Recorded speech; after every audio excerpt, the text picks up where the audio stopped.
Hey guys, welcome back to Let's Play The Legend of Zelda, Oracle of Ages. I am Megvic400, and we have the Tuni Nut that we got from Symmetry Village, and we have to go take it to Patch. We'll have to travel through the Talus Peaks, which is this area right here. I'm not sure if they say that name in the game anywhere, but we have to travel through the Talus Peaks in order to get to Patch. Unfortunately, though, we don't have any way of going to get to him right at the moment because he's actually downward a bit, and as you can see, there was no path downward. So we're gonna head up to see if we can figure out a way to, move onward. And you'll find a lot of dark nuts in this area. They're not really that tricky. Just watch out for their, I guess, spears is what they're throwing. They're really not that hard of an enemy to. Oh, I didn't want to press that. But they're not nearly as hard as they are like in the original Zelda game, because they're not really armored. You can attack them from all sides. Actually kind of pathetic because of that, but yeah, actually there's a secret path down here. Hello, Cheap Cheeps. I think we've seen them before. I always like the side-scrolling areas of this game. They're simple, but they're just nice. Alright, what is up here? A house, weirdly enough. I guess technically it's a cave. Well, hello, Toke. Not to be confused with the Toke, the lizards. This is Toki, I guess. I guess I am assuming it's a reference to Skof. I'm not gonna pronounce that right. Taskovsky or something, because the name's been referenced in Nintendo games before. But anyway, he's trying to write a song, and he can't figure out how to write this song. So we're gonna help him out by playing our magical Harp of Ages. Use the tune of Echoes, which, as his little rhyme said, will lead to currents. And as you may be... Oh, wait. I gotta be on the green square. That's the tune of Echoes. I'm not sure how he knows it, but... I guess there's research of it somewhere. I guess it's not like an entire mystery. The Oracle of Ages, rather. And he will now dance and sing a lovely tune, and this will allow us to actually get a new song. As you could probably guess, there's actually 3 songs in total, and technically some of them make... Well, I'm jumping ahead of myself, but either way, the tune of Currents is what we're going to get, as you can probably guess by his little rhyme, as I was talking about. Anyway, ye of many tunes, I grant you a new tune. So this is basically, when you play it, if you're in the past, you have to be in the past, you will automatically go forward to the future. If you're in the future, it doesn't do anything, but basically if you're in the past, you flow forward to the future. So this will help us a little bit in navigating the Talus Peaks, because we can, use it to flow forward to the future, where we might be able to move forward. So this is where you get kind of an interconnection between the 2 time periods, more so than... seen in like Ocarina of Time or something. And it is reminiscent. If you played Seasons, which I will be doing eventually, Seasons has an element like this, which I feel is used better and used more often than it's used here. I do like the Harp of Ages, but I do like the Seasons mechanic a bit better. But this kind of puzzle is kind of cool, when you finally get to integrate the harp together to actually navigate. I like this puzzle. It makes me wonder, though, they talk about the Oracle of Ages, which is Nayru, obviously. What exactly does she do? I mean, does she time travel randomly? I assume maybe she keeps the peace, but... I mean, I've been watching Doctor Who lately, and when I think of, like, Nayru as the Oracle of Ages, does she just randomly travel through time? And that'd be kind of cool to just, I mean, I know this game is about Link and Zelda and stuff, but sometimes I wouldn't mind a spin-off game. Obviously, there's the Tingle game, but I don't know. Not really a spin-off game, but like maybe a spin-off storyline, maybe a comic or something that details some of the like Nayru and her adventures or something. It'd be fun to experience, I feel.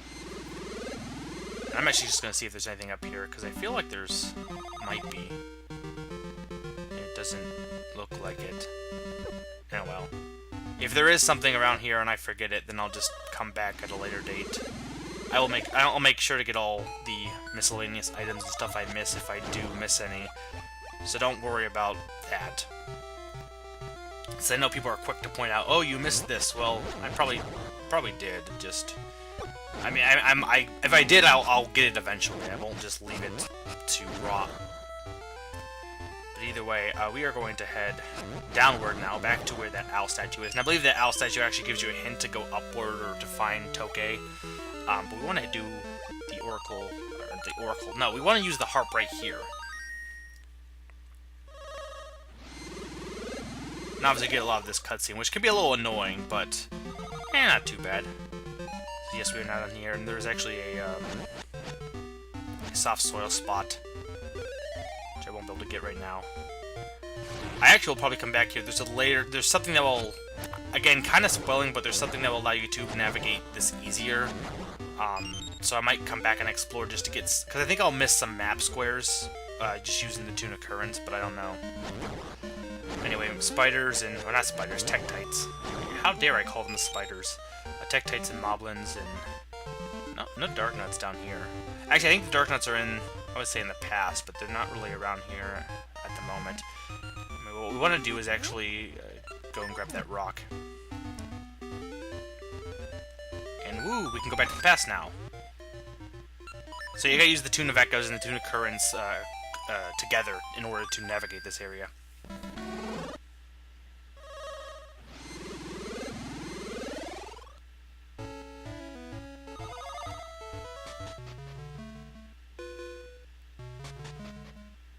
I believe I want to go... Actually, wait, no, where do I want to go? Do I want to go... Oh, no, I need to press the... I need to move this thing first. Oh, no, come on. No, oh, there we go. Alright then. And nothing over here. I got a map square, which is nice. Okay, now we can go up. Forgot about... that being, because that would have made me have to redo things if I had forgotten about it fully.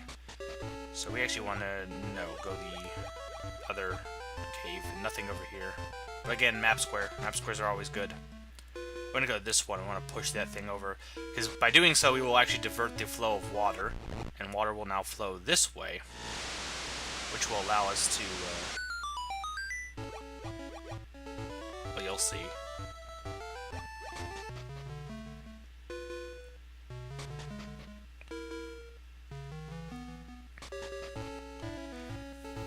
That's the one thing you don't see so much in... And you do see it in Skyward Sword, and people complained about it for whatever reason. They did. They kept saying...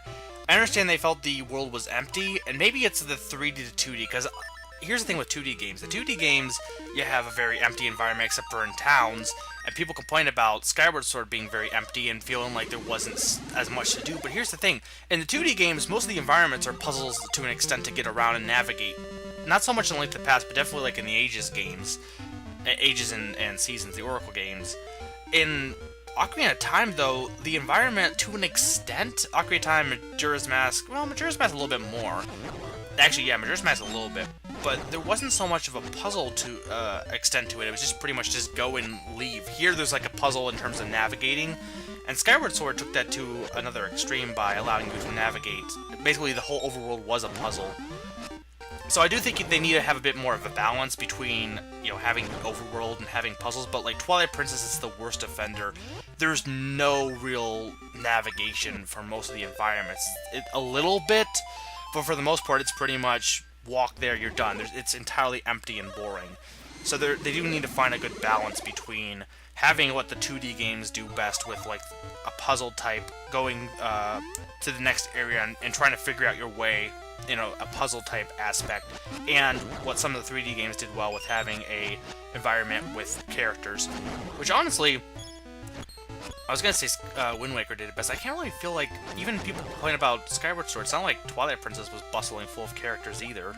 Same with, well, Wind Waker to an extent, but, it varies. Because Wind Waker had a lot of, empty islands, but the islands that they did have were full of them, and the characters were full of life, whereas Twilight Princess's characters were all boring and bland. I know I'm kind of going off topic, but not really off topic. This is technically on topic, because it is Zelda, but the point I'm trying to make is, I found it odd that people were complaining about Skyward Sword doing that, when, the 2D games do that too, and I kind of like it. I guess there is a different, you do think differently when you do a 3D game compared to a 2D game for whatever reason. I'm sure there's some psychological reasoning to it, and I could probably come up with some hypothesis, but no, I went the wrong way. And yeah, this is actually Restoration Wall, so now we can actually go and visit Patch. And yeah, that will take us back up to Symmetry Village, I believe, or actually I think both of those will, because Symmetry Village is right below Restoration Wall. And yeah, here's Patch. Hello. Well, why not? Yeah, of course you haven't, because you had to have like the harp in order to get here. But either way, we do need him to fix stuff. Now, he's weird. Is the easiest way of describing this guy. He's just strange, as you will soon see. Basically, we will try his fixing thing, but unlike most, carpenters, I guess not like carpenter, but unlike most people who would fix something, he doesn't just want us to. He's not just gonna fix it. We actually have to play a game with him. And there's no real reason. I think the only reason he wants us to do this is because, just for fun. At one point he calls it a trap, but it's not really a trap either. And he's not really evil, but I guess like I said, he's just kind of strange. He kind of, at some points, acts like he's evil when he's not. But basically, as he's explaining, he's going to put the nut onto the tracks. And we have to, if we have to switch down, the cart will not hit the nut. But we'll also have to push these hard hat beetles into the holes. So we have to kind of keep track of where the card is and make sure we're on the button, but also keep trying to knock the beetles into the holes and not have the beetles knock us off the switch. So it's not too difficult, but it's definitely tricky if you are, never done this before. Obviously, I have done it before. So yes, I will take part of it because I don't really have a choice. And once we do this, we'll actually be able to reach our next dungeon. I know some of the dungeons have taken a while to get to. Though actually at this point in the game, I almost feel like they take shorter and shorter. Okay, so the best thing to do here is just to group them up, and then make sure you're on the switch. Don't really even try to get in the hole in the first go. Okay, see? There we go. Already got 2 of them in, 3 of them. Oh, man, all of them. See? Not too difficult. Basically, if you can bunch them up and then get them all going in the same direction. The bottom left hole is usually the one you want to go for, I feel. But yes, we finished this ceremony, and our Tuni Nut is now, or I guess it's not our Tuni Nut, but the Tuni Nut is now done.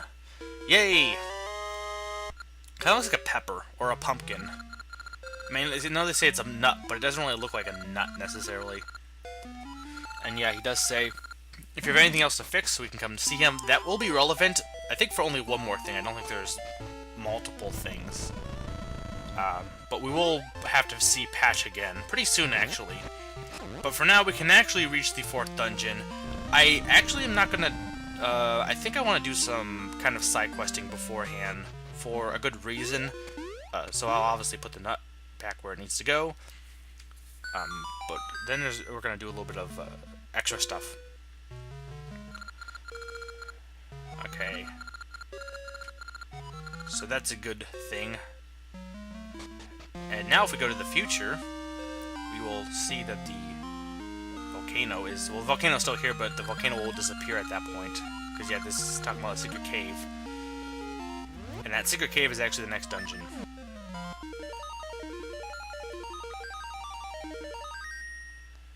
Now, don't ask me how this works. The volcano becomes a water volcano. I don't know. Whatever. But, yeah, we can now enter the next dungeon. Now, I actually want to... well, I guess I'll visit this house just to see the people who are now alive in Symmetry Village, now that it's not ruined. And yeah, perfect balance is still the law. I know balance is key, but that would be horrible to have to live by those conditions. You do need to have, as much as balance is key, you do have to have, unbalance, because unbalance keeps things balanced, ironically. Or somewhat ironically. Anyway, we are actually going to head back to town, because I want to actually take care of the trading quest a bit. Because really, we can almost finish it after we... Actually, we can finish it after we finish the 4th dungeon. So I want to prepare myself for that. So what I will do is visit this shop first to get my ring appraised. But I need to give that cheesy mustache to someone. I will appraise... what is this ring? It is... Light Ring 1. Sword beams at... Okay, so basically it's... There is a way to get sword beams in this game, but this is a way to be like, if you have low health, you'll actually get the ability to use sword beams. It's a pretty useful ring, I feel. Because they literally allow an ability, I think, in some of the 2D games, where if you're at low health, you can use sword beams. So that's kind of... I think this is the first game to allow that. I don't think there was a game before it that had sword beams at low health. Usually sword beams was full health. Anyway, this guy is a horrible comedian. He wants a cheesy mustache, so we will give him a cheesy mustache.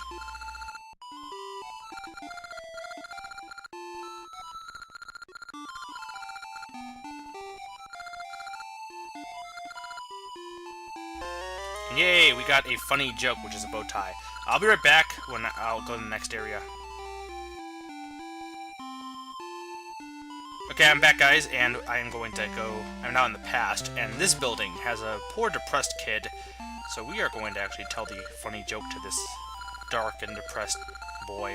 I think the official artwork for this guy is also kind of depressing looking, or he looks kind of evil, actually. But yeah, he wants to laugh now. He wants to be happy. So we are going to tell him this funny joke. I'm not sure how funny it actually is, but whatever. Okay, here we go. I do like these scenes. They're entirely weird and pointless and just odd, but they're funny. It's kind of like Mario pantomiming in Super Mario RPG. I have no idea what this joke is, but it's just funny. Funny to watch, at least. Huh. What's that? Ha. Oh. That's so funny. I forgot to laugh. So I'm assuming it wasn't that funny, because that's typically what you say when something isn't funny. So now he's like, well, there's nothing worth living for, so I'll just go back to being depressed. That seems to be the case. It's like, you told me such a horrible joke that you made me realize it's better being depressed than trying to laugh. Thank you, Link. But we did get a touching book. And this is the point where it's actually tricky to continue the trading side quest. Not really tricky, but... Actually, it's not tricky. Basically, the next person we have to give it to is Maple? Yeah. I keep worrying that it's actually Syrup, but no, Syrup is the old witch. And yeah, we've got a ring. Syrup's the old witch, Maple is the young witch. So we need to go and... I'm gonna plant another seed if I have one. Yeah, I do. Okay. We're actually going... We have to...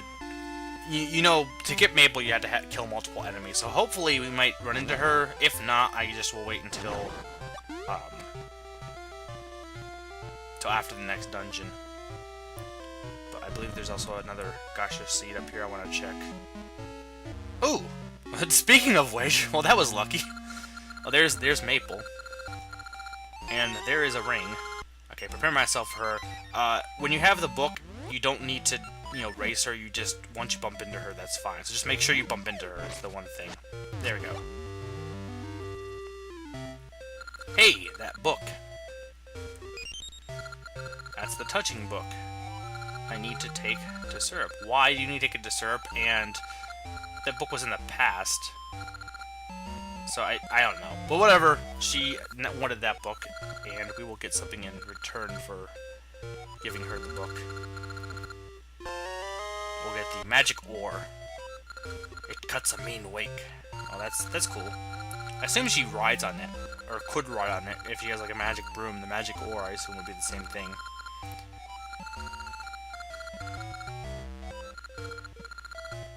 Alright, so now we have to take that magic ore to... Who else? You can probably guess who we need to take it to, but I will actually plant a... Okay, no, I can't. I don't have any seeds. So I'll be right back with the next trading part. Okay, we're over here to Rafton, as you can assume. That would be who we would give the magic ore to, because he likes rafts, and ores are used for rafts.